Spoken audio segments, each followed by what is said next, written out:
Chers parents, la traditionnelle réunion de rentrée a pour but de vous donner toutes les informations nécessaires au bon déroulement de l'année scolaire. Cette vidéo vous donnera les informations administratives. Chaque année est une année importante dans la vie scolaire de votre enfant. Pour acquérir ses compétences, le gouvernement princier a équipé chaque classe d'un écran numérique interactif. En ce qui concerne les goûters, je vous laisse le soin de les leur donner après la sortie des classes. Seuls les enfants qui restent à la garderie pourront goûter dans l'établissement. En raison du contexte sanitaire, je vous demande de quitter le parvis après avoir récupéré votre enfant. En ce qui concerne la partie donc administrative, nous commencerons par la garderie. Si vous venez chercher votre enfant à la garderie, elle vous sera accessible à partir de 16h35. La garderie commence à partir de la sortie de la classe jusqu'à 18h45 les lundis, mardis, jeudis et vendredis et jusqu'à 12h30 les mercredis. Il est important de vous indiquer que si votre enfant est inscrit à la garderie et que ponctuellement vous ne voulez pas qu'il s'y rende, vous devez le noter sur son carnet de correspondance. Si vous avez oublié, il est possible de nous envoyer un mail le matin. Afin de ne pas déranger les classes, nous faisons la transmission des informations sur la pause méridienne. Les mails reçus de l'après-midi ne peuvent pas être traités. Toutefois, si vous souhaitez récupérer votre enfant, vous savez d'ores et déjà que vous pourrez le faire à partir de 16h35. Si en revanche vous souhaitez qu'il reste à la garderie alors qu'il est autorisé à sortir seul, je vous invite à appeler l'école pour nous prévenir. Les sorties. L'année scolaire sera ponctuée de divers événements et actions, menés au sein comme à l'extérieur de l'établissement. Vous serez informé par le biais du carnet de correspondance et je vous invite à le consulter tous les soirs. Votre signature est pour nous un moyen de vérifier que vous avez bien eu l'information.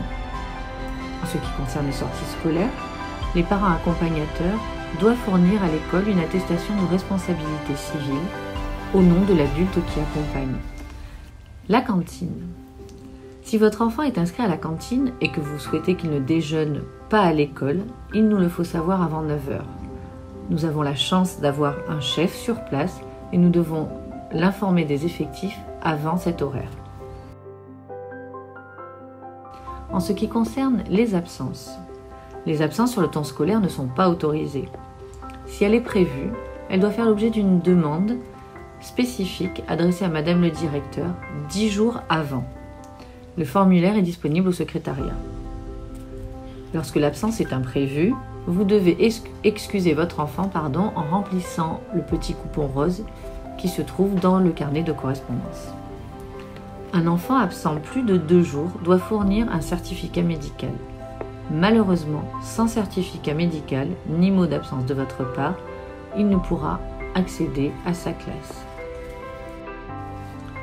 En ce qui concerne les cours d'éducation physique et sportive.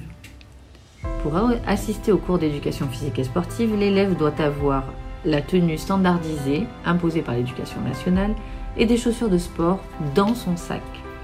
Il ne peut pas pratiquer le sport avec les baskets qu'il porte la journée. En ce qui concerne la natation se pratique au sein même de l'école, ce qui est un énorme avantage. Pour une dispense ponctuelle en EPS ou en natation, votre enfant ne peut pas quitter l'établissement et restera avec ses camarades. Cette année encore, l'école poursuit son projet éco-école. L'année sera donc ponctuée d'événements liés à ce thème, que nous ne manquerons pas d'évoquer et de vous communiquer. Je me permets également de vous rappeler que, comme il est stipulé dans le règlement de l'école, nous demandons à tous les enfants de vêtir la tenue réglementaire et de porter un bas sombre. Ni jupe, ni short trop court, pas de tongs, pas de talons, comme je vous l'ai déjà dit en début d'année. La sécurité sanitaire. Le gouvernement princier, par ordonnance ministérielle, demande à ce que les enfants portent le masque toute la journée, en classe notamment, puisque l'endroit est clos. Nous faisons tout pour protéger les enfants, protéger vos familles, et nous appliquons toutes les décisions gouvernementales. Nous essayons bien évidemment et parallèlement de permettre à l'enfant de vivre au mieux son quotidien. Je vous remercie de votre attention et vous invite, si ce n'est déjà fait, à écouter la réunion numérique ou rejoindre le rendez-vous numérique que vous proposent les enseignants. Je vous remercie de votre attention et vous souhaite une belle année scolaire.